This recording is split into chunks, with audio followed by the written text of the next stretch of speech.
Bueno, buenas. Bienvenidos al primer episodio de este podcast de por vida. La verdad que personalmente estoy muy contento de poder concretar este proyecto que venimos charlando ya hace un rato largo. ¿Por qué elegimos de por vida? Quiero decir un poquito antes de darles la bienvenida acá e introducirlos a mis compañeros.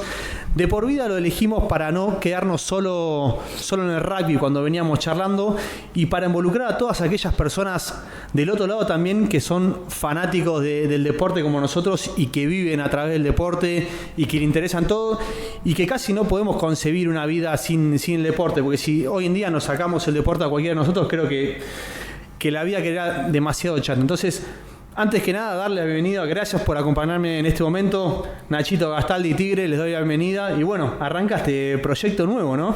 Bueno, buenas tardes a todos. Sí, tal cual, Santi, como decís, un lindo proyecto que venimos hablando hace un par de meses ya, que por fin lo podemos llevar a cabo hoy. Y bueno, nada, arrancando a ver cómo se nos da este proyecto y esta visión que queremos darle también, como decías vos, a la vida por fuera del deporte y en paralelo al deporte también. Así que nada, muy entusiasmado por este comienzo. Sí, también tener la posibilidad de escuchar testimonios, historias, más allá quizás de gente profesional, también de gente amateur que dedicó casi el mismo o más tiempo al deporte que alguien profesional y no llegó o llegó pero fue amateur. Entonces nos gusta entender la historia de las decisiones que tomaron, del trabajo o mismo, no sé, las relaciones, todo lo que seguramente se llevó a cabo gracias al deporte. Sí, e incluso también quizá los deportistas que han sido profesionales pero que la remuneración que obtenían no les permite tener una estabilidad por fuera de la vida profesional y tienen que volver a reinsertarse en el mundo laboral como cualquier persona común y corriente, después de haberle dedicado tantos años al deporte, ¿no? Obviamente. Cabeza, ¿cómo andás? Bienvenido. Buenas tardes para todos. Un proyecto lindo que estaba enfocado inicialmente en lo que es el rugby y ahora creo que se amplió un poquito más el espectro y creo que está muy piola.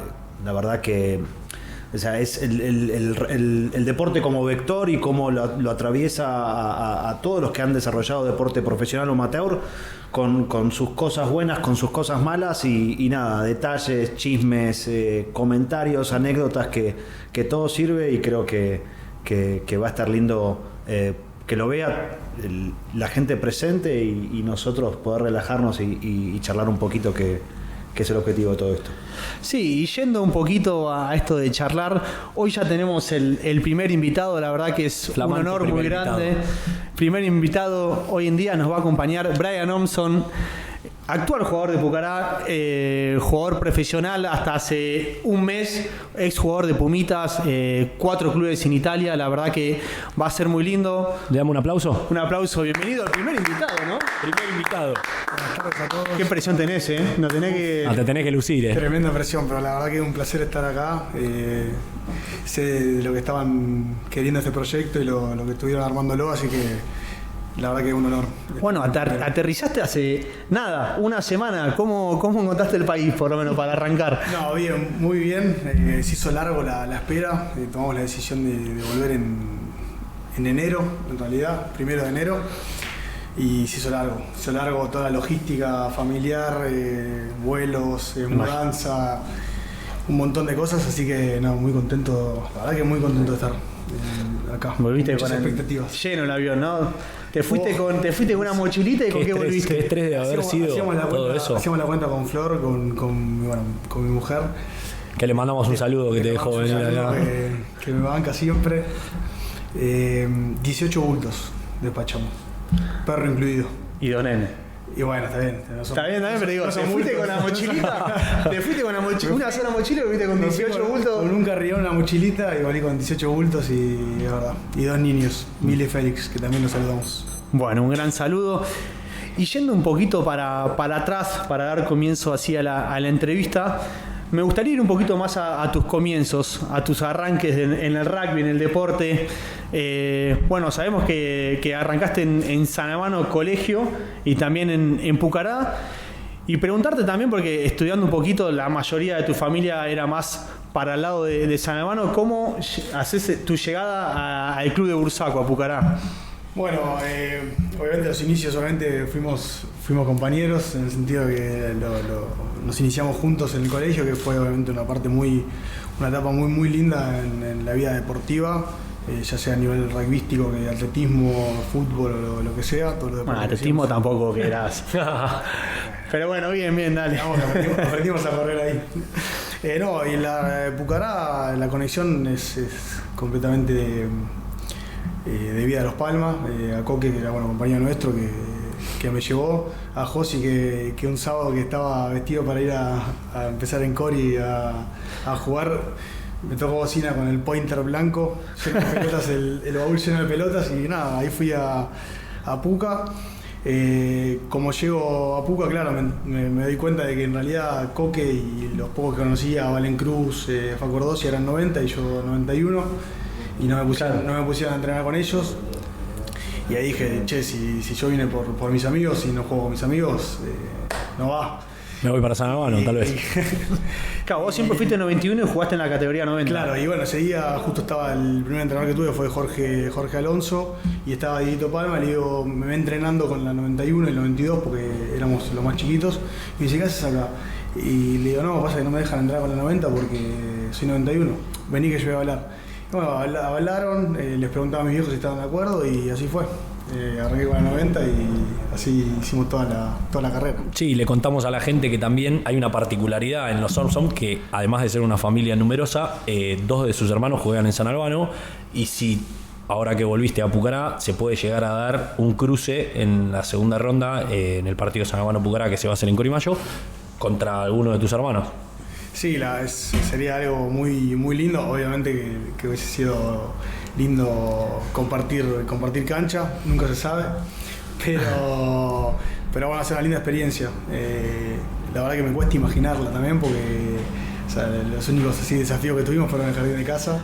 Claro. Que terminan bastante calientes algunos, pero no, yo creo que más allá de eso, el volver a disfrutar un partido en San Albano, en Pucará, con gente conocida, la conexión que hay entre los dos clubes, mismo, más yo que fui al colegio, es hermoso, así que creo que se disfruta más de ese lado, al margen de también tener la experiencia de jugar en contra. Creo que va a ser algo muy divertido.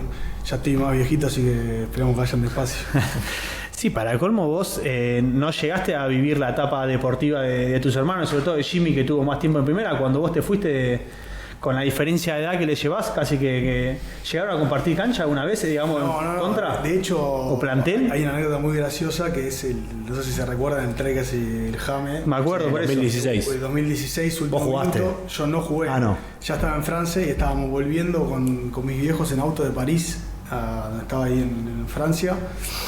Y claro, veníamos siguiendo el partido, no había streaming. Twitter. No, pero ese partido lo televisó. Sí, pero no lo podías ver del celular, me parece. Claro. Pero no se podía, No podía verlo del teléfono, se podía ver. claro. Y claro, yo venía manejando. Venía mi viejo de copiloto, Luke y mi vieja atrás. Y como se seguía por Twitter, yo le había dado el celular a mi vieja. Y claro, mi vieja empezó a seguir el partido por el grupo de la 90. Y ¡Qué peligro! La 90, pero aparte de la 90 iba poniendo trae San Albano, trae Jimmy, vamos, le ponía a mi vieja. Así que nada, fue muy gracioso, pero bueno, ese fue creo que el primer partido que Jimmy juega en primera y yo ya no estaba. Así que la carrera de Jimmy la seguí toda desde la tribuna. Cada vez que volvía trataba de seguirlo lo más que podía. Claro. Y bueno, y después ahí ya arranca la etapa de juveniles, me imagino, en Pucará. Una camada de las mejores, sin mal no recuerdo, salieron campeones de la Urban en M19. Sí. Yo la consulta que decía es, ¿en qué año de juveniles empezaste a estar más en el sistema de la UAR, de la Urba y empezar a ser seleccionado? Y el primer año fue en menores de 17, hasta ahí había jugado más en la B que en el A, me acuerdo, y fue ese año que ya empecé a jugar un poquito más, y nada, arrancó con los famosos trials de Urba, que eran primero por zona, entonces ahí, viste, eran realmente muchos jugadores, era difícil mostrarse, pero bueno, fui pasas un corte, pasas el segundo corte y había En esa época se jugaba siempre, o cada 2 años si no me equivoco, un amistoso contra un seleccionado o de Francia o de Inglaterra. Y tocaba Francia y bueno, me convocaron para ese partido. Ese fue el primer partido, digamos, importante del primer corte. Después siempre en menor de 18 estaba el argentino, que se jugaba menor de 18 y menor de 19 en ese momento. Creo que ahora se juega menor de 15 o 16, no me acuerdo bien. Mirá, y aprovechando justo lo que vos contás, yo tengo una pregunta para hacerte. En el momento ese que vos decís que jugás con Francia en menor 17 y pasás a, digamos, ya en menor 18, estar en la lista de los Pumitas y ya se sabía que hay una preselección para el seleccionado. Yo quiero saber, en esa transición, si vos sentías presión de demostrar en Pucará, de que después de haber jugado con Francia y ya saber que estabas tenido en cuenta por el sistema, si tenías presión que te ponías vos, de decir, bueno, tengo que demostrar para justificar y para que me seleccionen para los Pumitas. Mira, en esa etapa lo recuerdo todo muy natural. Como que uno se va sintiendo más confianza, quizás el hecho de que te llamen, que te convoquen, de capaz de entrenar con Urba en ese momento. Es como que me dio más confianza para desarrollarme más tranquilo, desarrollar mi juego más tranquilo en el club. Entonces fue como muy natural. Lógico que esa confianza va acompañada obviamente de probar un poquito más, de creértela en el buen sentido un poquito más, y vas creciendo de ese lado. Yo creo que a esa edad uno no, todavía hay presión seguramente y la sentís, pero no lo recuerdo como un peso, sino como algo que me dio mucha más confianza y me ayudó a desarrollarme mucho más tranquilo, que es fundamental, ¿viste? Porque en esa etapa capaz, si no la tenés, es fácil capaz quedarte afuera. Sí, mi pregunta, Brian, va más relacionada a, evidentemente tú eres un talento natural que te acompañó toda la vida. ¿Cuándo sentiste que tuviste que aplicarle otro tipo de componente, el componente del sacrificio, del compromiso? Porque vos sentías que a lo mejor con el talento natural únicamente no te alcanzaba. Y fue un poquito de la mano. Cuando jugamos con Francia, la diferencia física era realmente mucha. Te das cuenta que eran pibes que ya estaban insertados en un ambiente profesional o semiprofesional, además de que la contextura física obviamente de los europeos es mayor. Y me acuerdo puntual de un partido en 17 que me esguinzo el acromio, creo, y fue como, che, bueno, acá me parece que tengo que empezar a meterle un poquito de gimnasio, empezar a entrenarme un poquito más, capaz de alimentarme un poco mejor. La verdad que en casa con mi vieja siempre la alimentación fue muy buena, pero había un poco un tabú a esa edad de lo que era suplementación, de lo que era gimnasio. Era como que no ibas a crecer lo necesario. Claro, exactamente. Era como, che, te vas a sacar pata corta, al final me terminé quedando pata corta igual. Pero sí, había un poco un tabú. Después ya Urba, ahora me trajeron un recuerdo a la mente, ya Urba te mandaba al nutricionista y ya ahí empezabas a ver, te hacían nuevamente la antropometría y veías qué capacidad tenías, cuántos kilos podías cargar. Entonces acompañado como que mi vieja fue muy bueno, si te lo dice el nutricionista, entonces podés empezar a ir al gimnasio y podés empezar a comer esto o podés empezar a suplementar de esta manera.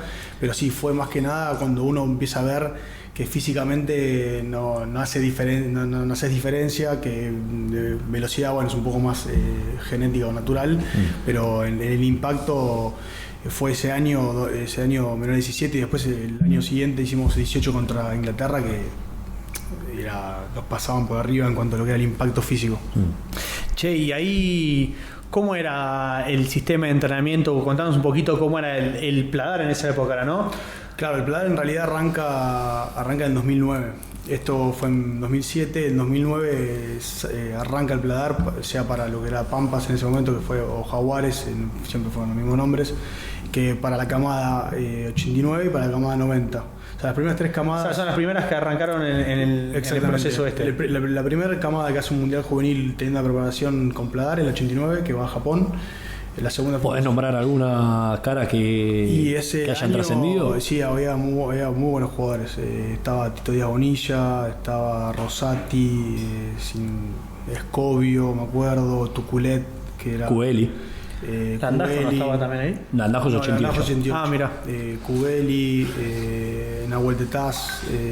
Tenían muy lindo equipo. Pero fue la primera camada que va a un mundial juvenil con una preparación ya en pretemporada. Nosotros fuimos la segunda, la 91 fue la tercera y ahí ya arrancó en realidad, pero claro, el Mundial M20 se hace desde el 2009, si no me equivoco, 2008. Antes era 2008. Era 19, 21. 19, o sea, ahí cambia. La camada de Landajo, que es la que juega Matas Thomas y Hito Palma, ponele. Sí. Nicolás Sánchez también, por ejemplo. Nicolás Sánchez, esa juega 2 mundiales, juega el de 19 y el año siguiente juega el primer menor de 20. Si no recuerdo mal.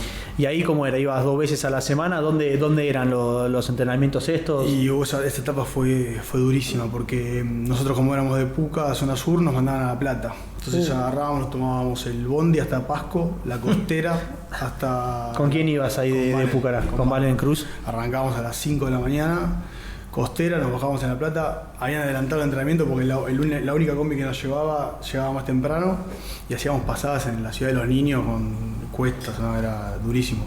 Eso lo hicimos por un tiempito hasta que después enganchamos con el Negro Comus y con Lucas González para ir a Pinazo, que era el otro pladar que había, que bueno, era lo mismo porque era... Atravesabas todo. Y aparte llegabas a Puente de la Noria y tenías que hacerte la señal. Terrible. Claro. Que no sabía qué podía pasar.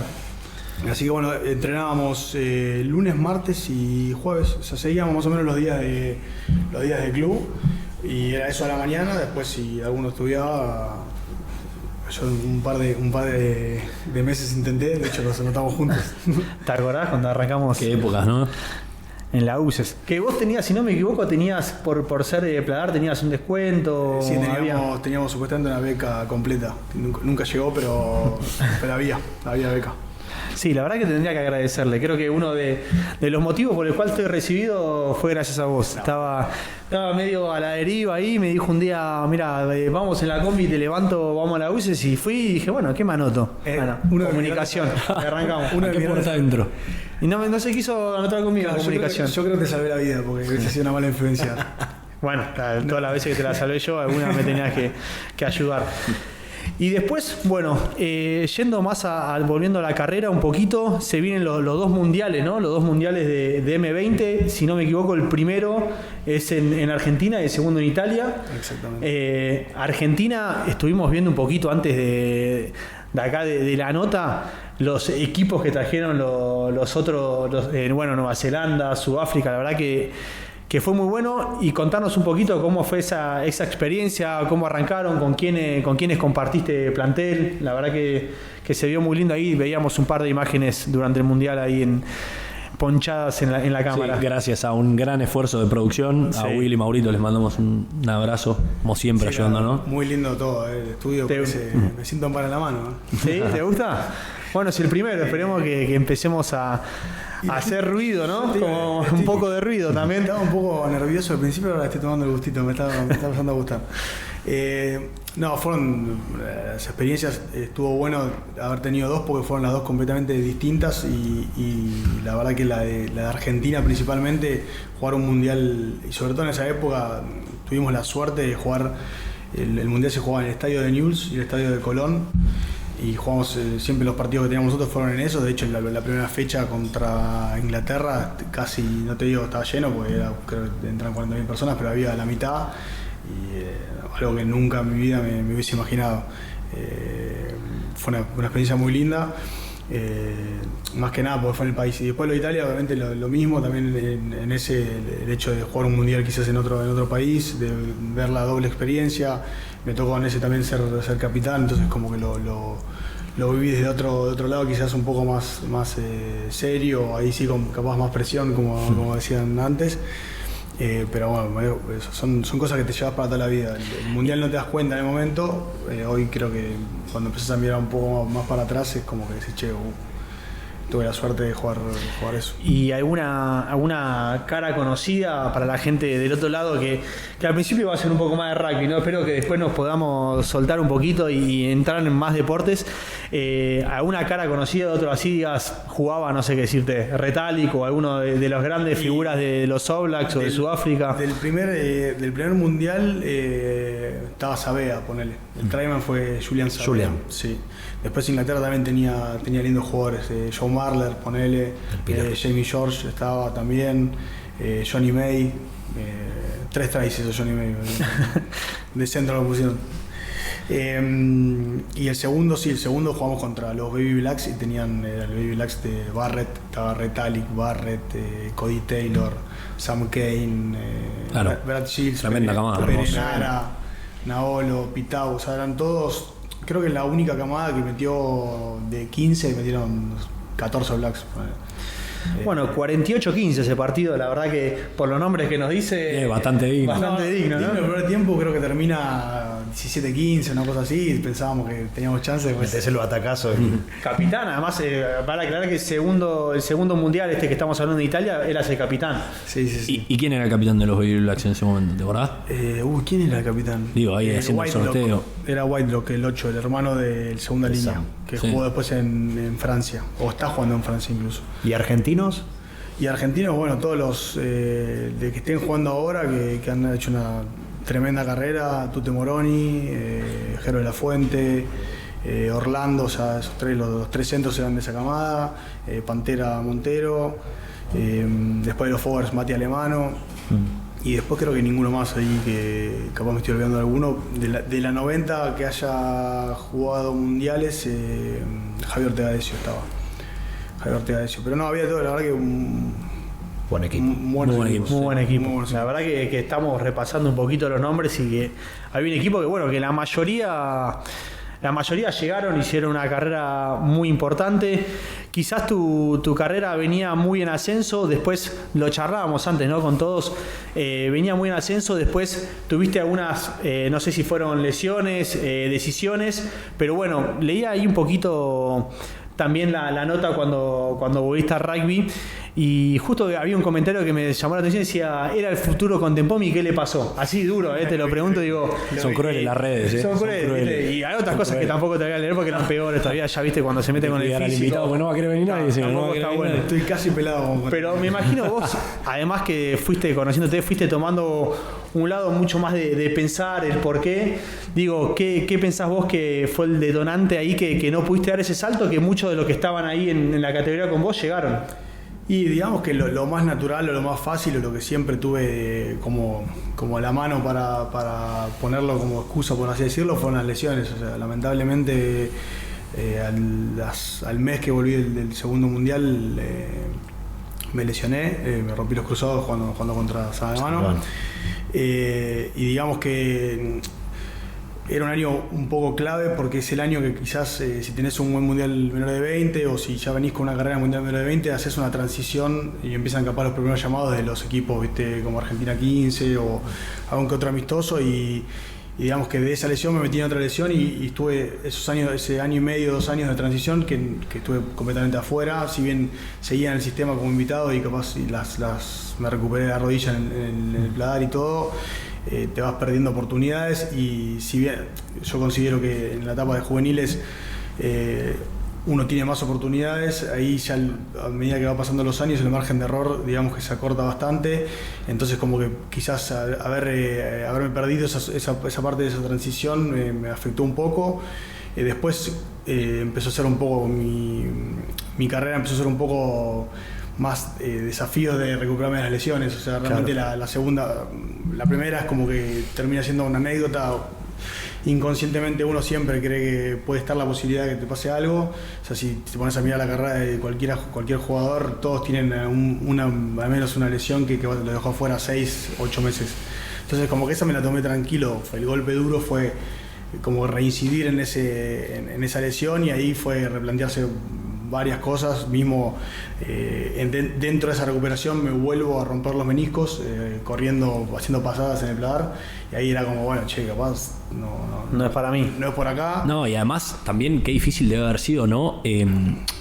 Cuando vos terminás de los Pumitas, que decís, bueno, ahora tal vez estoy para dar el salto, lastimarte ahí, todo el proceso de reposo, operación y todo, la cabeza diciendo, capaz no me llaman más, era mi oportunidad, se van a llamar a otro, y debe haber sido difícil, un trabajo mental muy grande, sobre todo teniendo en cuenta que sos un chico, porque tenés 18, 19 años, todavía no tenés la madurez que quizá tenés ahora o vas ganando con el correr de los años y las lesiones que vas teniendo. Digo, es una de las primeras veces que te toca justo en el salto de pasar del Mundial Juvenil a lo que quizá vos aspirabas, que era ser Puma. Digo, justo tener una lesión tan grave como los cruzados, que es la que todo el mundo que hace deporte no quiere tener, qué difícil debe haber sido transitar a los 18, 19 años esa lesión con el laburo de la cabeza, decir, me voy a quedar afuera, no me van a llamar más y demás, ¿no? Sí, sí, absolutamente. Aparte, uno no se cree, no se da cuenta que tiene 19, 20 años, o sea, en ese momento ya estás pensando como si tuviese, o pensás que sos mucho más grande de lo que sos, pensás que el tiempo ya, o sea, como que se te pasó el tren, y en realidad siempre hay tiempo, son cosas normales de un deportista, pero te juega en contra el no darte cuenta que todavía sos chico, que tenés tiempo, porque empezás capaz a apurar las recuperaciones, a querer jugar igual cuando capaz era para tomárselo más tranquilo, justamente por esto de, che, tengo que demostrar porque si pasa un mes más no me llaman, o porque viene Juan Chicapielo de turno y, che, me va a sacar el puesto, juega bien, viste. Son cosas que te juegan en contra, por eso lo decía que un poco me pasó a ser mi desafío personal de volver bien mentalmente de las lesiones, que, che, a ver si recupero el puesto. Después obviamente que uno siempre lo tiene en la cabeza, y obviamente no atribuyo capaz no haber llegado a las lesiones, porque sería muy fácil y no es la realidad, porque oportunidades tuve y después, bueno, la realidad es que uno se va dando cuenta que había otros que son mejores, o que, digamos, supieron explotar en el momento justo. Yo había quizás tenido la suerte de que me vaya muy bien a niveles juveniles y capaz, no sé, exploté antes que otro que superara después. Sí, también tampoco dejarlo todo al azar, ¿no? Pero también cuenta mucho el momento que se te da. No siempre llegan los mejores tampoco, sino es cuestión de estar en el momento justo para estar ahí y poder ingresar. Pero así todo te recuperás de la rodilla, digamos, y ahí competís en la Nations Cup en Bucarest. Claro, ahí eso fue. Los años que estuve afuera fueron 2011, 2012, 2013 a mitad de año vuelo con Puca en reubicación. Y bueno, ahí fue paso a paso, fue agarrar ritmo de juego, me invitan de vuelta al Pladar, y ahí ya juego un otro torneo con Argentina 15, termino el año jugando en Canadá. Así que y eso me hace, digamos, me becan después en el Pladar después de eso, así que por eso, como decía antes, las oportunidades después, si uno las busca, las tiene, y no hay que atribuir todo a no haber estado en el momento justo. Es verdad que la suerte es un factor importante, pero bueno, después hay que saber entender que no, y sobre todo que te agarró en un momento estando en reubicación que quizá Pucará no estaba en los primeros papeles o en las primeras posiciones del torneo de Buenos Aires, y que, viste, uno muchas veces se lo atribuye a, bueno, no llegó porque no juega en un club grande, y ahora se ve más sobre todo que están mirando las categorías de abajo, no solo en lo que sería primero en el top 12 o a nivel juvenil los equipos más grandes como pueden ser los de San Isidro, Newman, etcétera, sino que van mirando a clubes de abajo también. Creo que fue Rama Wolf que me lo dijo, siempre los clubes son mucho más importantes que el nombre propio. Totalmente. Sí. Y es verdad, perdón que estoy lejos del micrófono, pero es verdad, los clubes realmente ayudan mucho en lo que es la carrera de un jugador, por un montón de factores, por historia, por entrenadores, simplemente por costumbre, por formación. Sí, lo que sí es cierto, a ver, sacando tema lesiones, y lo dijiste vos recién, el cambio del rugby de hace 10 años ahora, en un ambiente semiprofesional, vos decís, bueno, recién empezamos a hacer gimnasio, versus lo que pasa ahora, y un paralelismo en lo que pasaba en su momento, la vidriera que vos tenías a los 19 años, jugando en Pucará, habiendo debutado en Pumitas, versus la realidad que le toca vivir a los chicos hoy en día, que a lo mejor te juega un SLAR, le va bien y ya automáticamente mete un test match en Inglaterra contra los British Lions. O sea, es una diferencia abismal el rugby en su momento, que es reciente. Sí. O sea, fue ayer. Nosotros, en nuestra camada, aunque no lo parezca, llegamos 10 años tarde a todo eso. O sea, en su momento el Pladar parecía como los más grandes nos decían, no, la suerte que tienen ustedes, que tienen. Claro. Nosotros nos juntábamos 10 días antes de viajar al Mundial Juvenil y íbamos. Y la realidad, suerte es ya al menos involucrarte en una estructura profesional, percibir, no por el tema económico, pero sí sacarle ese peso quizás a tu familia en ese momento, porque la realidad es que si no tenés una familia que te presta el auto, que te garpa el peaje, que te banca, que no labures, que te banca a veces que no estudies, si no lo tenés todo eso y lo tenés que cubrir vos solo, en ese momento no te dedicabas. Hoy por hoy quizás el hecho de que haya hay tantos torneos para jugar que te ayudan a bancarte al menos lo que es la parte, digamos, el día a día, no que te vas a... Después obviamente si tienes suerte de vivir de eso y irte a Europa y lo que sea, buenísimo, o cuando era la franquicia acá que Jaguares, que era una locura. Pero al menos hoy tienen más posibilidades, lo veo de ese lado más la posibilidad. No solo de la vidriera, que es verdad, sino de poder tener la cabeza enfocada 100% en rugby. Sí, ¿no? Y toda la estructura que deben tener y el acompañamiento que tiene el jugador en la corta edad, como puede ser el psicólogo, la nutricionista y todo, porque, digamos, justo volviendo al tema atrás de la lesión que vos tuviste, que capaz te toca transitarlo solo y hacer un trabajo mental fuerte solo. En ese momento no se estilaba tanto usar la psicología en el deporte y demás.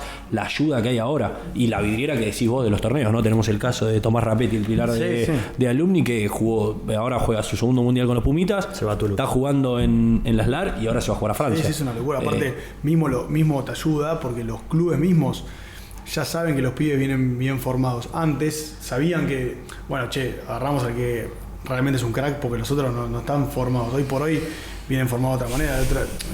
Y me daba cuenta, y lo que quería acotar era que los pibes hoy tienen muchísima información. Totalmente. Y no parece, pero están atentos a todo. La otra vez, creo la última semana de venir para acá, fui a hacer un físico al club a Petrarca, que estaban corriendo, respirando solo por la nariz, porque habían leído que todo lo que está de moda se levantan en la ducha fría, claro, en ayunas. Como lo escuchan mal, lo prueban. Después estará bien, estará mal, no te lo recomienda un médico, lo que sea, pero ahí te das cuenta que los pibes el objetivo que tienen es siempre, dicen que está bueno esto, vamos por eso. Lo probamos. Antes no, antes era como al contrario, era todo lo contrario. Y ahí, bueno, ya siguiendo un poquito la cronología de tu carrera, ahí tomás la decisión de emigrar hacia Francia.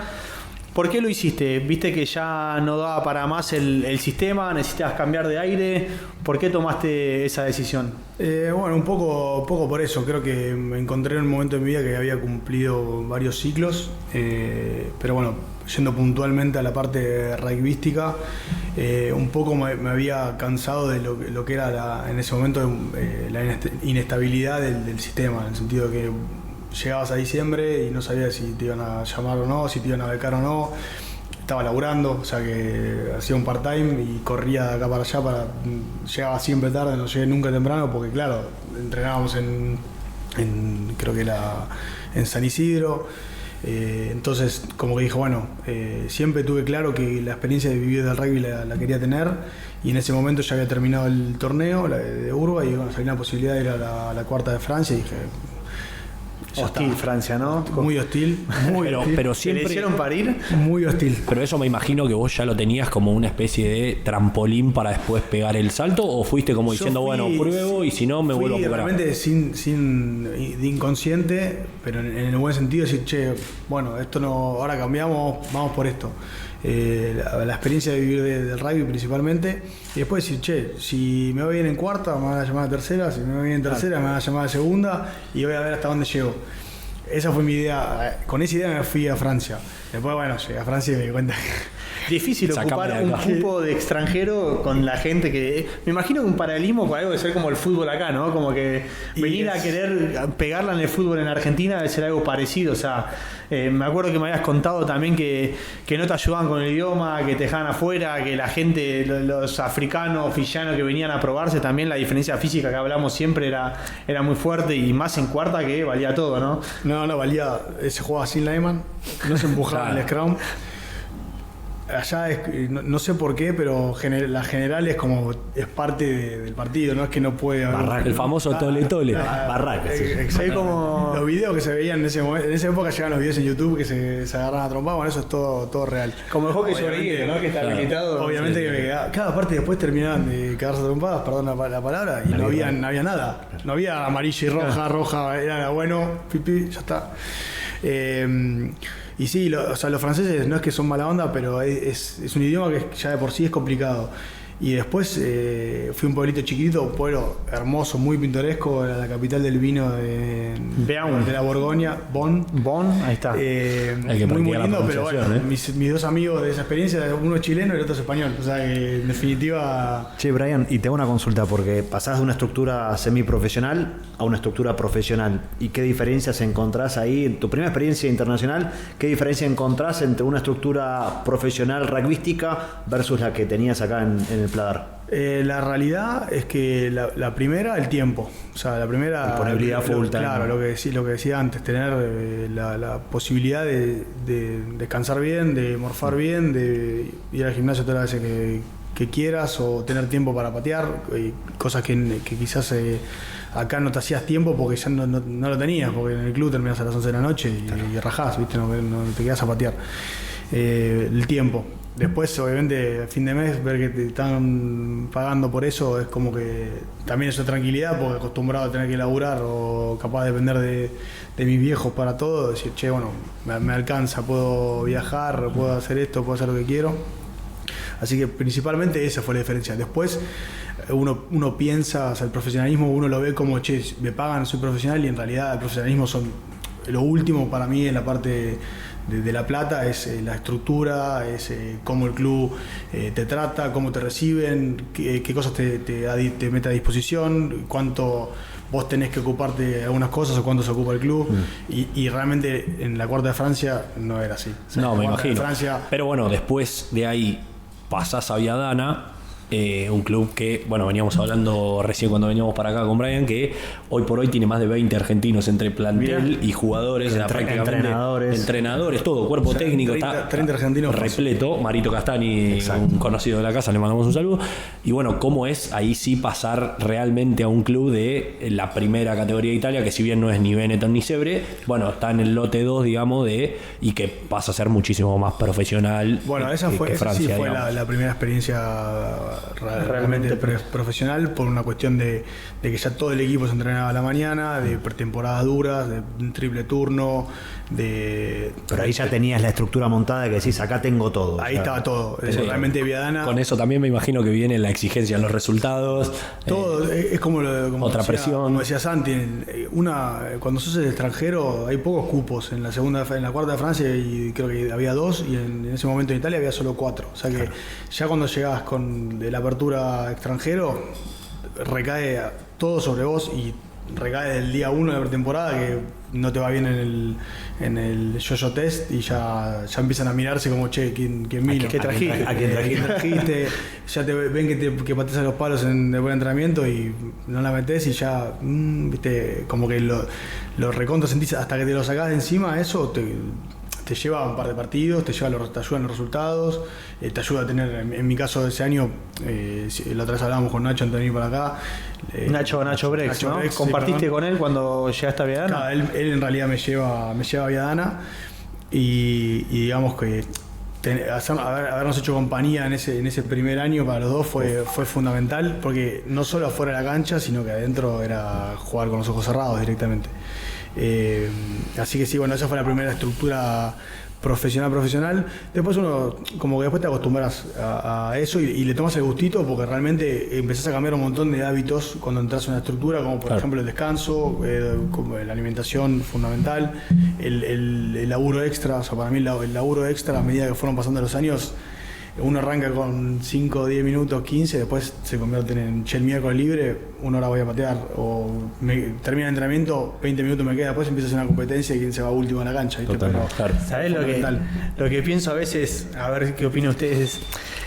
Que yo a veces te decía, no, me quiero morir, me tengo que levantar a las 8 de la mañana para ir a la empresa a trabajar, y vos me decías, yo me tengo que levantar a las 8 de la mañana para ir a cagarme a piñas con un italiano con 10 grados bajo cero. O sea, ¿hasta qué punto el profesionalismo se disfruta, o cuando pasa a ser el rugby un trabajo, cómo lo llevas eso? Porque ya no te levantás con toda la gana de decir, qué lindo. O sea, es un trabajo y al fin y al cabo te pagan por eso. No ves la hora de que termine el año. O sea, no ves la hora que llegue mayo y decir, basta, no quiero correr más, no me quiero golpear más. Encima en Viadana hace mucho calor en verano, pero mucho calor en serio. Y el primer turno era a las 5 de la mañana. O sea, 5 de la mañana metías el primer turno con skills, después te ibas a dormir, después el otro turno lo metías a media mañana, después descansabas de vuelta y lo metías a las 6 de la tarde. O sea, llegabas Saturado, sí, ¿no? saturado, después se viaja bastante para lo que estamos acostumbrados, estás bastante tiempo arriba del bondi, porque todo lo que es 3 horas de distancia vas en bondi. No, llegás que no querés saber más, la verdad que no querés saber más nada. No, y es algo que le debe pasar, me imagino, a todos los deportistas profesionales de todas las disciplinas, todos los deportes, que también le recordamos a la gente que tenemos en carpeta ya invitados de otras disciplinas, y bueno, creo que es algo que se debe replicar en todos, digamos, el saturamiento después de todo un año de rugby, de la presión, del compromiso de tener que cumplir horario, de tener que capaz entrenar físicamente cuando no tenés ganas, debe ser duro, digamos. El lado B, uno capaz se queda con, bueno, pero entrena a la mañana y después duerme la siesta, o no sé, vive para lo que le gusta, pero después ya creo que llega un momento que deja de gustarte y lo ves, como decía Santi, realmente como un trabajo. Es como todo, yo creo que todo lo que se convierte en rutina llega un momento que te cansa. Lógico que eso cuenta para la semana, quizás no cuenta para el día de partido, que lo seguís haciendo con pasión, con ganas de competir. Pues en definitiva o al menos personalmente lo que siempre me empujó fue eso de competir. Con los años se fue apagando mucho la ganas de entrenar. Te dicen, che, rack el martes. No. Ya limpié todos los racks que me había limpiado. Sí, te toca un fisiano de 1,90 m y 110 kilos. Pero te dicen, bueno, touch, 15 minutos, patadita y está bueno. Lo que te siguen moviendo siempre la parte de la competencia. Es que yo creo que atraviesa a todos los deportistas profesionales eso. Si uno tenés la ambición, no sé, el otro día me puse a preguntar qué es lo que lo mantiene a Djokovic en actividad, sabiendo que le ganó absolutamente todo, y es esa ambición de ir por más y de ser competitivo, de querer ganarle al Alcaraz, de querer ganarle a Sinner.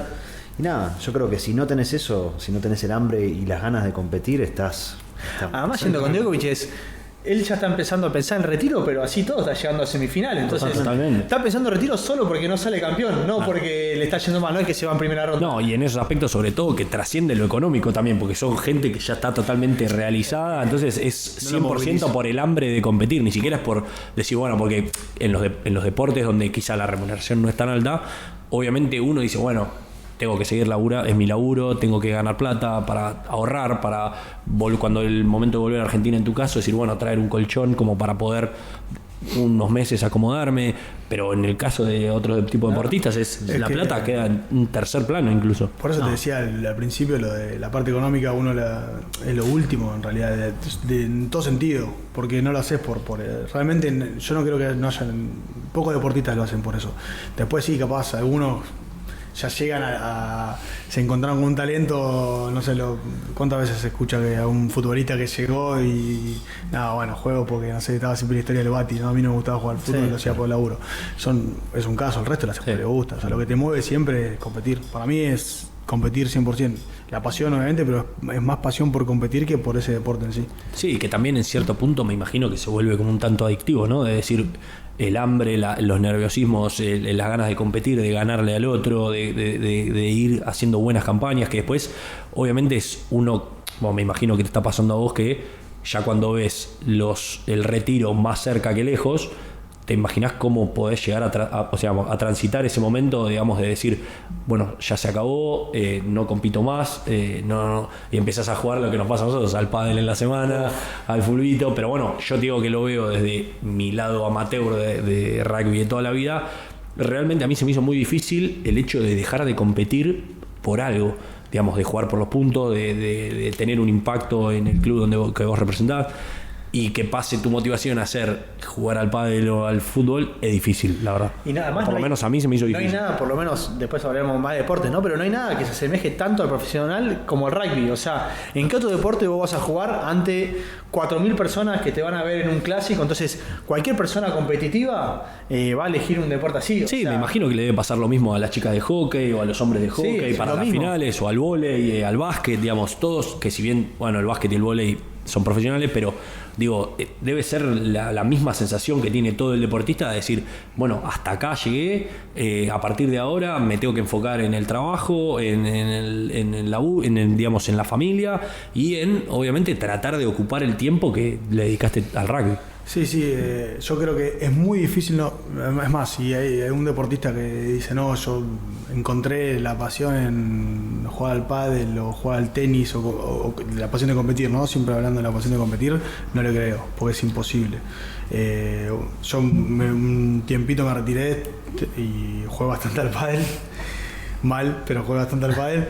Y tuviste un proyecto de pádel también allá, ¿no? Sí. Unas canchas. Unas canchitas. Así que juego bastante. Pero no encontré en jugar nada. Ya lo jugaba para divertirme. No me lo tomé en serio las veces que jugué porque realmente, de hecho, terminé volviendo. O sea, con lo único que empecé a sentir un poquito de satisfacción parecida a lo que es la competencia fue entrenando a la menor de 18 del club en el que estaba.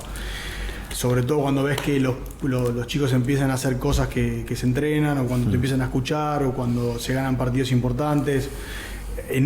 Solo eso me generó un poco de satisfacción, decir, che, o no sé, capaz el otro equipo entrenaba un entrenador que tuve que no me llevaba muy bien, y decir, che, porque no estaba de acuerdo con su juego. Bueno, los pibes le ganaron con el juego que me gustaba a mí. Como que empecé a competir en eso, me empezó a gustar. Pero en definitiva es como que sí, a vos, a nosotros nos apasiona el rugby o el fútbol o lo que te apasiona. Si lo querés reportar a otro deporte, yo lo veo complicado.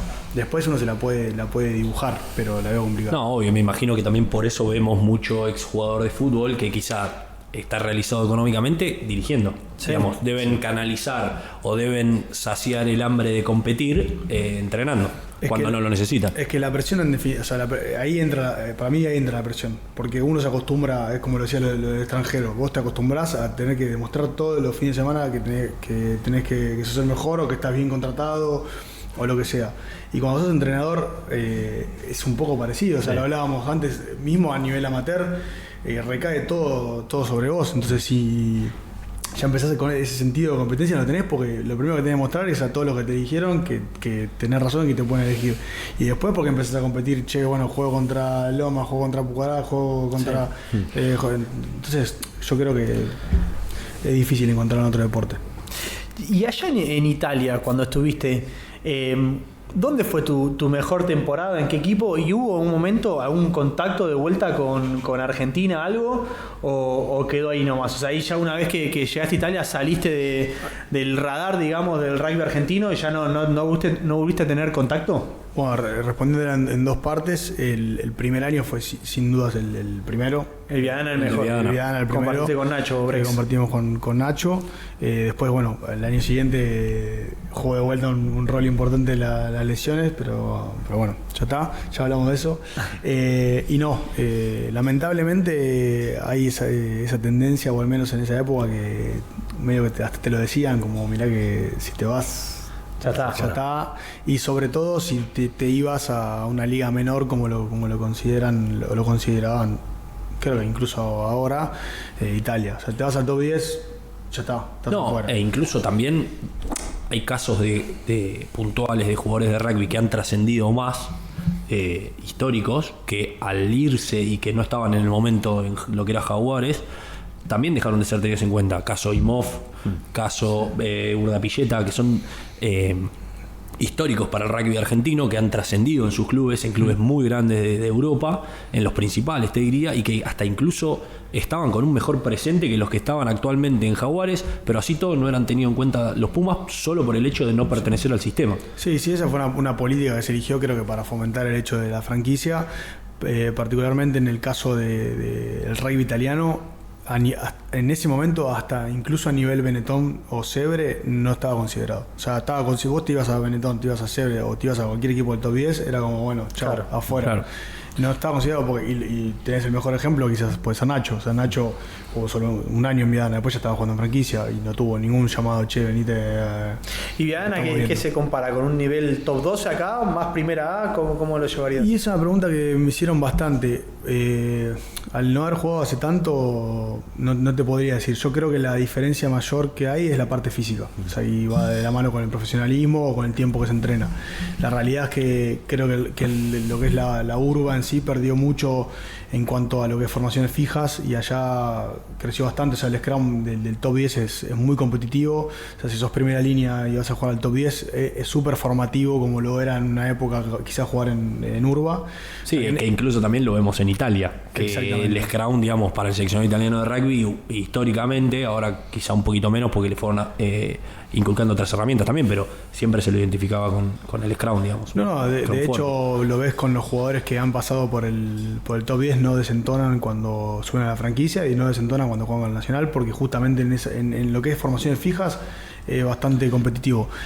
El ritmo de juego, porque son juegos distintos, realmente es un juego mucho más estructurado, mucho más abocado al juego al pie, a la estructura, a las defensas. O sea, se piensa siempre primero a no recibir tantos puntos, sino hacerlos, cuando acá quizás siempre el rugby argentino y sobre todo el de Urba y la mayor parte de los clubes, salvo algunos, es como que pelota en la mano, pelota a la punta, a partir de eso empezar a jugar, ritmo de juego, intensidad, y es algo que estoy viendo ahora que desde que el día que llegue se habla de eso, de intensidad, 2 minutos y medio de tiempo de juego, de secuencias, tiempo efectivo, y allá es como, bueno, cada vez que lleguemos 3 puntos. Claro. Catenaccio, como nosotros. Claro, Catenaccio a morir. Catenaccio. Sí. Y 10 años después de haberte ido, ¿cómo encontraste los entrenamientos acá? Pero de verdad, ¿llegaste y hiciste esto es lo mismo que hace 10 años? ¿O viste como un proceso que va más emparejado a todo lo que el desarrollo del rugby argentino? No, a ver, ¿cómo lo puedo explicar?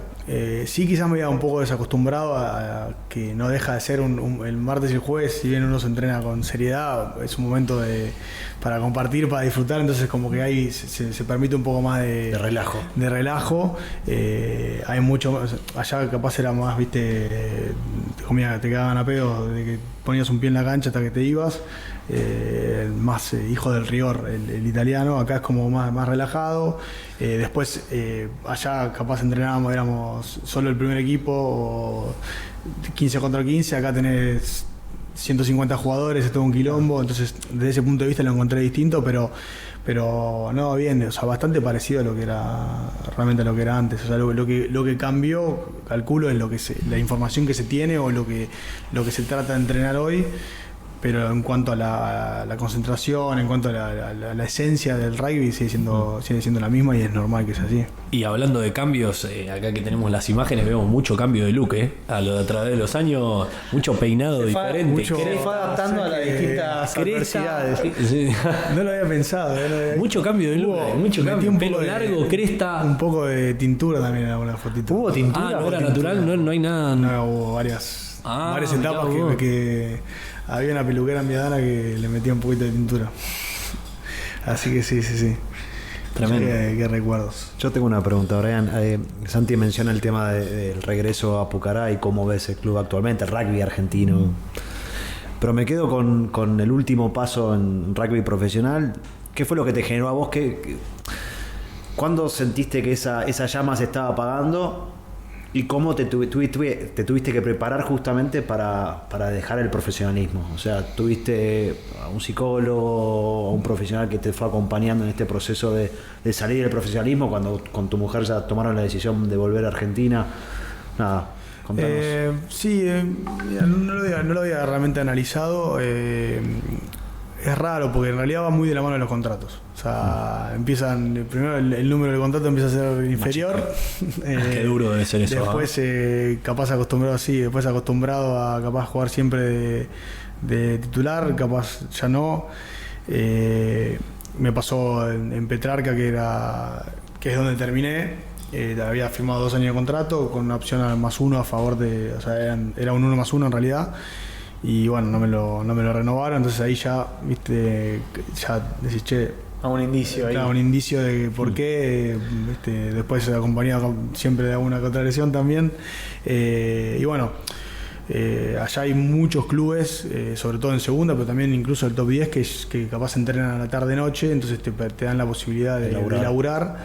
Y como veía en Padua tenía la posibilidad de laburar, dije, bueno, quizás es el momento para empezar a hacer las dos cosas. Y ahí a poquito se va apagando, después empezás a laburar y como que te empieza a gustar, de sentirte, no es sentirte útil, pero te das cuenta que, che, bueno, esto va a ser mi vida Acá futuro. de acá al futuro. Siempre igual está la posibilidad de decir, che, no, yo estoy con el rugby, me voy a mudar a Catania, me voy a seguir jugando hasta que me... Pero bueno, ahí es donde juega la parte familiar, que es, che, no, basta de mudarnos, los chicos están en la escuela, están contentos, no nos movemos más. Así que fue como muy natural. Sí, psicológicamente es un laburo muy interno y bueno, por suerte Flor, mi mujer es de club y siempre me entendió y siempre me dio ese espacio a hablar de lo que me pasa o a hablar de, che, ¿qué te pasa? ¿Viste? Llega con cara de culo, Sí, che, sí. ¿qué te pasa? No, bueno, no, dale, ¿qué te pasa? Contame. Me están por rajar de la No, mirá, no, claro, no me estamos para, no tenemos para morfar, no pegó un tackle, erré un tackle hoy, nada. No, de ¿qué te pasa? O te vas dando cuenta, estás más de mal humor en los entrenamientos, ya estás, viste, fuera de tiempo, hay muchos indicios. Me preguntabas por lo de los profesionales, sí, hice psicólogo, hice videodecodificación, pero todo lo que hice lo hice muy relacionado a las lesiones. Y lo hice porque la última lesión que tuve, que me tuve que operar, me rompí la mano 2 veces seguidas. Fue en Petrarca, justo volví de la lesión de la mano, me manda la carta, o sea, me despido sería, y me vuelvo a romper la mano. Y claro, después haciendo memoria me di cuenta que todas las lesiones que había tenido había reincidido al toque, o sea, la rodilla me la rompí al toque de vuelta la misma. El peroné, lo mismo, estuve 11 meses afuera con una infección larguísima, pero era como que reincidí. Y ahí dije, che, esto... Sí, el componente mental algo influye, sí, hay sí. algo, Yo no tengo dudas por que otro pasa. lado, hay Yo no algo tengo más dudas y ahí que hice influye. videodecodificación y arranqué con el tema del psicólogo y todo y la realidad es que son herramientas, o sea, no, viste, la pregunta es, che, ¿te gustó? ¿Está bueno?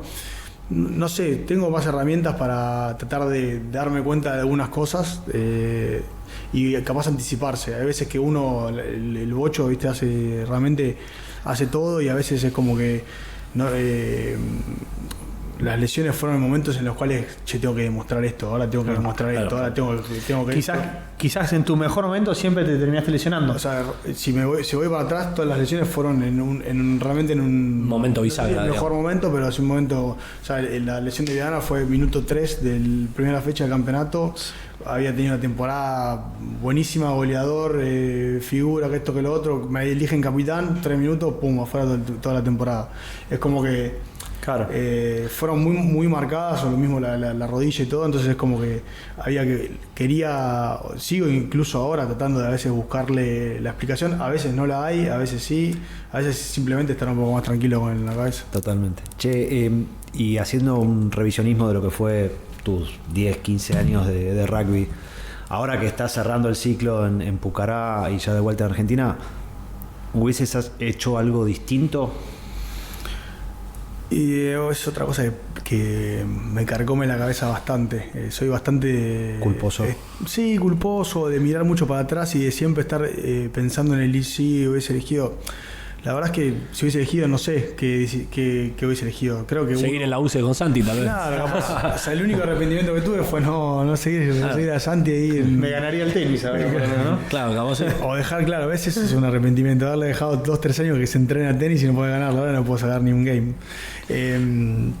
La verdad es que yo creo que uno tiende a mirar para atrás, pero en definitiva en el momento cuando tomás la decisión la tomás con lo que tenés en la mano. Totalmente. Y seguramente la decisión que tomaste era la que creíste que era mejor para ese momento. Me ha pasado de firmar contrato con Moliano, que era un club de mitad de tabla para abajo, que está armando un lindo proyecto, y poner la firma y al día siguiente me llamé Rovigo, que era el último campeón. ¿Y qué decís? ¿Qué es? Claro. ¿Te quedás como el culo con un club que te acaba de ofrecer un buen contrato de 3 años? O bueno, decís, che, no, en realidad esta era mi oportunidad. Entonces como que lo veo más de ese lado. También autoconvenciéndome de, che, o sea, no te castigues porque no vas a poder tomar todas las decisiones buenas. O sea, la decisión que tomé de ir a Petrarca capaz fue porque creía que rugbyísticamente era la mejor, económicamente quizás no lo era, y bueno, después sale mal y voy a decir, no, qué boludo, ¿no? Claro. Y económicamente, a ver, para atacar un poquito los temas tabú, ¿cómo es el sueldo allá? ¿Alcanza? ¿Viniste a Argentina? ¿Viniste con el bolso lleno o viniste en Pampa y la Vía? Vacío, hay que buscar laburo. Y aparte llegaste a un momento medio crítico. Argentina está acá. Pero siempre es crítico de la Argentina. Sí, Pero hoy eso es verdad. hoy está más caro que en Italia. Así que... Viste, igual, está igual y algunas cosas verdad más caras. No, la vida ya depende mucho, obviamente, de cuánto el club te ayude con tema casa, tema auto, tema servicios. Si te ayuda con eso el club, después todo lo que te entra está sobrado. Así todo, igual es la vida. Lo que tiene la vida allá es que con una vida tranquila o digamos gastando poco realmente te alcanza y te sobra para ahorrar y tienes acceso a un montón de cosas que quizás son vistas como un lujo, como tomarte un avión por 20 euros y ir a cualquier parte de Europa, digamos en la parte de viajes, pero después es como que es más fácil. Lo encuentro mucho más fácil planificar un año o un mes allá porque sabes que lo que te sale 10. No hay inflación. Sí. Sale 10, hubo un poco de inflación, pero digamos que más o menos lo que gastás siempre lo No, y además que es un poco mucho más austera la vida, ya quitando los viajes, después no tenés todos los planes sociales y todas las cosas que acá en Argentina requieren de mucha plata, ¿no? O sea, vos acá ya arrancaste, ya te hace 2 semanas que asado, que fútbol, Bueno, que... eso ni hablar. Me hiciste acordar, la vez me dijo, volvé tranquilo, yo te consigo laburo, no Está vi complicado, nada, ¿eh? no conseguí nada. Está jodido. No, sí, es verdad que... Pero bueno, eso te lo organizás acá. Aparte, ya como que me acostumbré mucho a volver un mes y decir, bueno, en un mes te va a hacer todo. No es tan así, ya me estoy dando cuenta que no es que nos juntamos todos los días. Maduramos todos. Totalmente. Maduramos todos, No, claro. Y hablando de ese tema, creo que alguien que puede dar fe de eso, justo que lo nombramos antes, es Nacho Brex, que bueno, hizo una carrera muy ascendente en todo, en profesionalismo, económicamente seguro, en fama. Entonces decir, bueno, pasar de haber estado en Viadana tal vez con vos, al haberse forjado ahí, a tener una determinada cantidad de dinero y después, bueno, obviamente ir ascendiendo y actualmente se encuentra recién fichado de Toulon, que es uno de los equipos más importantes de Europa, donde mejor se paga y donde más exposición hay. Y bueno, me imagino que él la calidad de vida le debe haber cambiado en cuanto a fama y en cuanto a digamos, a posición económica le debe haber cambiado demasiado, me imagino. Sí, la verdad que Nacho, bueno, además de que es un crack como jugador, como persona, siempre lo encontré muy centrado, muy tranquilo, todo muy, muy natural. Y para mí eso es un poco la clave de su carrera y por qué a esta altura de su carrera capaz se le presenta una oportunidad como Toulon, porque es un pibe completamente centrado. Cualquier jugador, cualquier persona, me incluyo. Y se hubiese mareado un poco, Yo me hubiese mareado, pero en 2 bien. minutos. O sea, Totalmente. Conociéndome me hubiese pegado una mareada tremenda y la realidad es que él siempre muy, muy tranquilo, muy centrado, muy con objetivos muy, muy claros. Pero sí, es verdad que viste el deporte, como decía decías Santi, el factor suerte. El factor suerte siempre ayuda, pero también hay que estar bien preparado mentalmente para que cuando las oportunidades están siempre. O sea, la oportunidad, el que te dice no tuve oportunidades a nivel laboral, a nivel deporte, es mentira, todas las tenés. El tema es que capaz te la tenías sacada la oportunidad y estabas mirando para otro lado. Sí, tal cual. Bueno, y ahí... Pará, me colgué. Me estaba pensando otra cosa. Denme una mano ahora para salir, pero digo...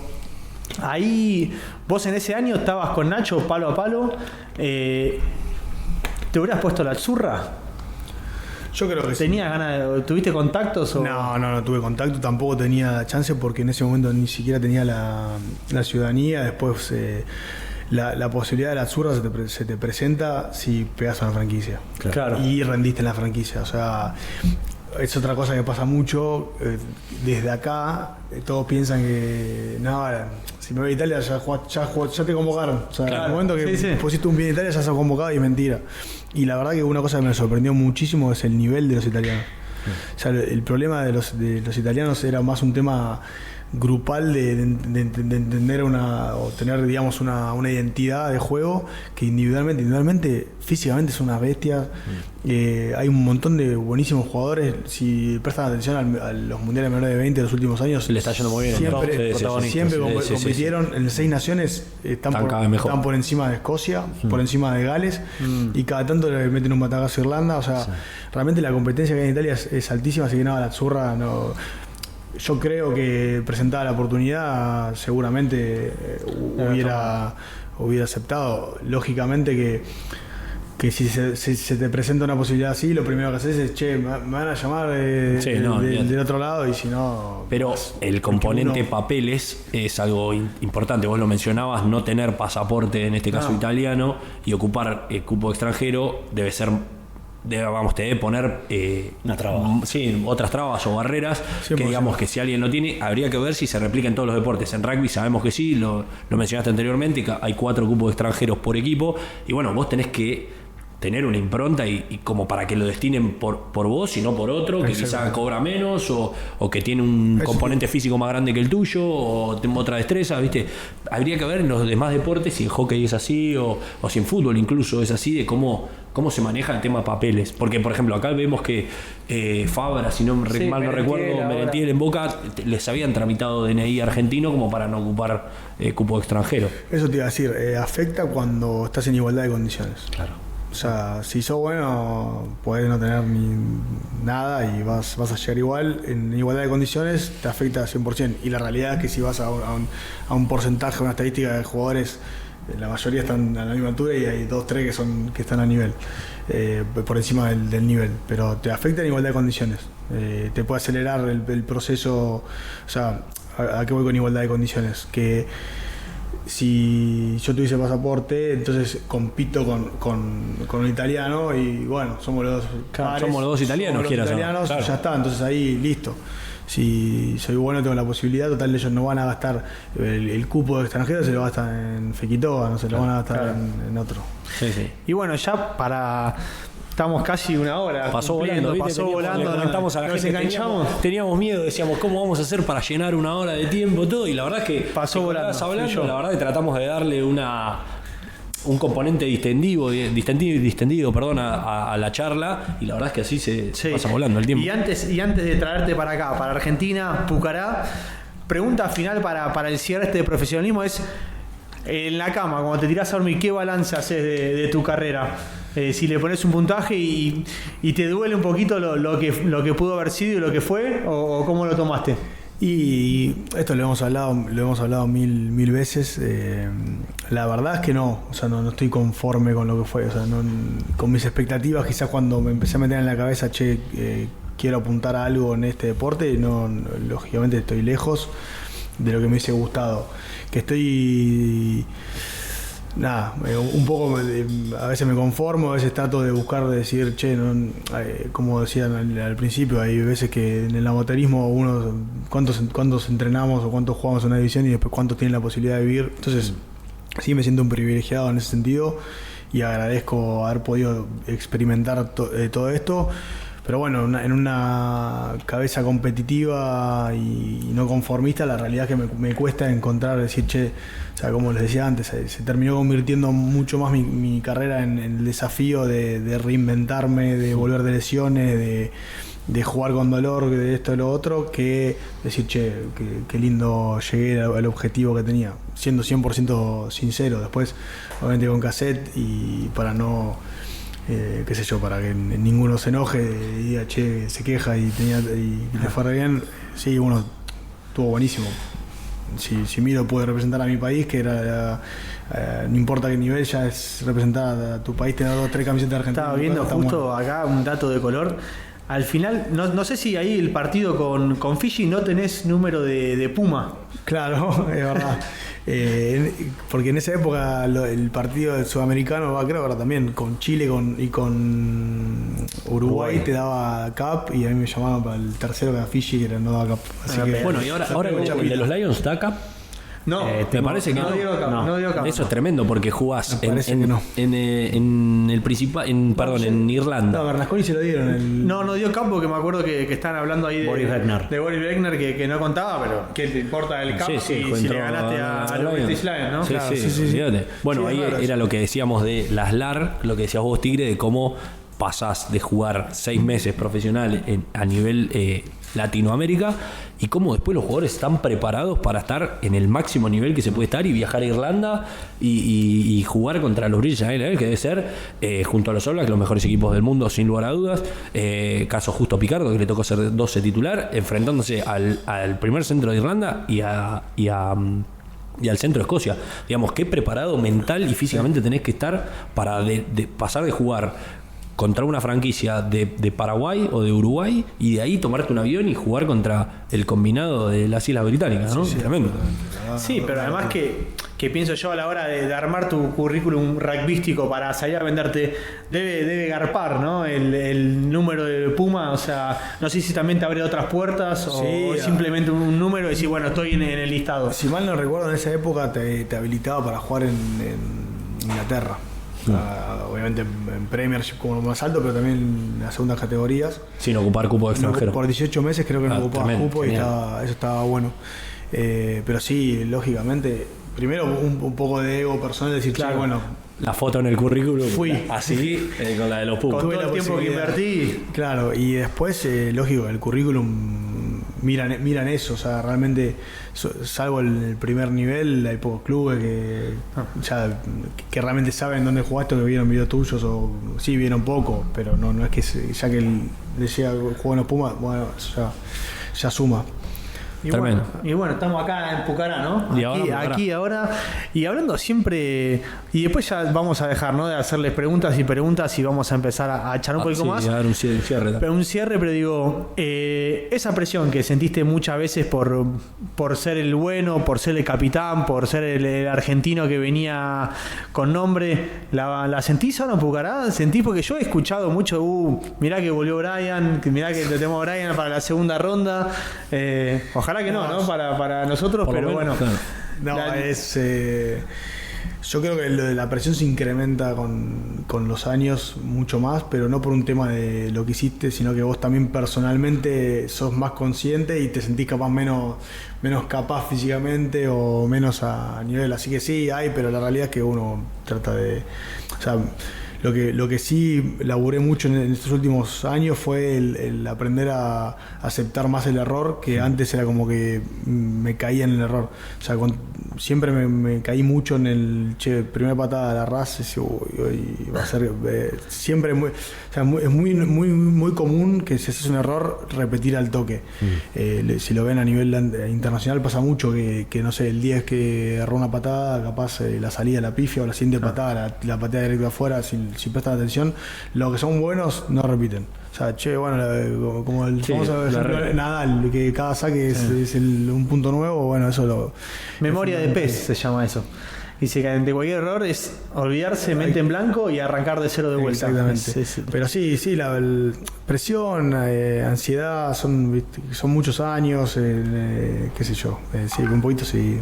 Ya, sí, además ya tenés la hinchada de Puca ahí, la patada, ya hay otra presión. No sé, eso siempre cuando entrenaba, o cuando entreno patadas, siempre en las últimas 2-3 patadas como que me imagino que estoy en una situación de partido. Y esta capaz me juega en contra en algún momento, pero la que más nervioso me ponía, o la que más me requería más concentración, era penal en la 1 de Puca bajo los palos. En la que tenés que meter sí o sí. Esa es decir, bueno, estás... Porque si no, en el tercer tiempo te putean todo. Para ganar abajo los palos en la 1. Si erras esta, y bueno, sí. Y si te toca una patada al final, si la metés, lo mandás al descenso de San Albano.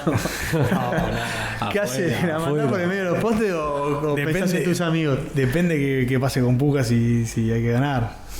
Vos como profesional deberías decir yo tengo que meter o no. Y bueno, pero yo creo que va a pensar en nosotros en el momento de decir, yo pienso en mis hermanos. Lo que vamos a tratar acá es de que se saquen el cassette, así que por eso, me gustó. Yo pido, hay que ganar siempre. Pero si no estás jugando por nada, ¿no? Decir, bueno, estoy en el sexto puesto, no tengo nada, lo mando a San Albano a la vez y me la pateo afuera. Claro, bueno, listo. Queda grabado. Ya lo tenemos grabado. Queda grabado por si acaso. Listo. Igual, lo importante es lo que pase.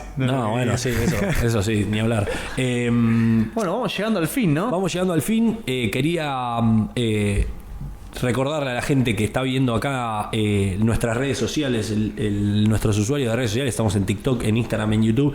Le pedimos por favor que se suscriban al canal, nos empiecen a seguir. Me siento un streamer. No, además nos metimos de lleno en la charla, nos olvidamos de todas las cosas que teníamos que decir del YouTube. Por eso. Mira, acá me hace cara a Maurito y me dice, sí, bueno, la quería verdad que nos enganchamos. antes de cerrar. Estuvo bien, ¿no? Eso es un buen indicio, pero bueno, no quería dejar de... Si quiero venir al próximo, ¿puedo venir como...? Estás más que invitado, podemos... Te diría que hay que charlar el contrato, vamos a ver, 1+1 quizás. Dinero no hay acá, dinero no hay. Bueno, no pasa nada. Mirá que es como en Italia, los ceros cada vez son menos. Claro, capaz el laburo que me quería dar el Pardo. Capaz está acá. Capaz que viene por acá, Capaz está acá. Acá tenés que ponerla. Ya cumplió. ¿Estás para quedarte? Yo estoy para quedarme, La verdad que... ¿Está para que se quede? Sí, ya, Bueno, más. entonces le damos la bienvenida. Bienvenida oficial. La remera negra, ¿no? Para... Sí. Sin saberlo, debe ser por un tema de peso. estético. Un tema estético. Vamos a hacerlo estético. Remarcar de nuevo las redes sociales ahí en la transmisión, en YouTube, en Instagram, en TikTok. Que nos sigan, por favor. Es un proyecto que está empezando. Obviamente veremos hasta dónde nos depara, pero nada, todo está hecho a pulmón. De nuevo con el trabajo de Willy y de Maurito detrás de cámara. Agradecemos también de Tommy, a Adrián Lualdi, que nos prestó las instalaciones. Pedimos a todos, invitamos a que nos sigan. Esperemos que disfruten. Que nos sigan y participen, ¿no? Como decimos Totalmente, siempre, estamos arrancando. Esto es casero. Cualquier mano que nos pueden dar. Si conozco acá, quiero conocer esta historia, tengo este contacto, bueno, los escuchamos, nos pueden mandar cualquier mensaje en Instagram, vamos a estar ahí. Y nada, feliz, la verdad que gracias a los tres por este momento, por concretar este proyecto que veníamos charlando y bueno, ¿qué les pareció? No, la verdad que yo personalmente lo disfruté bastante. Obviamente las instalaciones ayudan, tener micrófono, retorno, todo, productor, todo. La verdad que empezamos en la Grande Liga, digamos. Sí. Así que nada, muy contento, creo que estuvimos a la altura, salió un programa muy bueno, una charla amena. También veo unas camisetas acá. Sí, no vamos a poner presión acá, pero bueno, para armar un pequeño museo ahí atrás de Brian, que vemos unos estantes. Sí, no sé si estoy para probármela ahora. No es para vos, sino que es para el museo, para que quede acá, para la colección, una camiseta de Brian. No sé si querrás decir. No, más que nada felicitarlos por todo, por la producción, por animarse a hacerlo.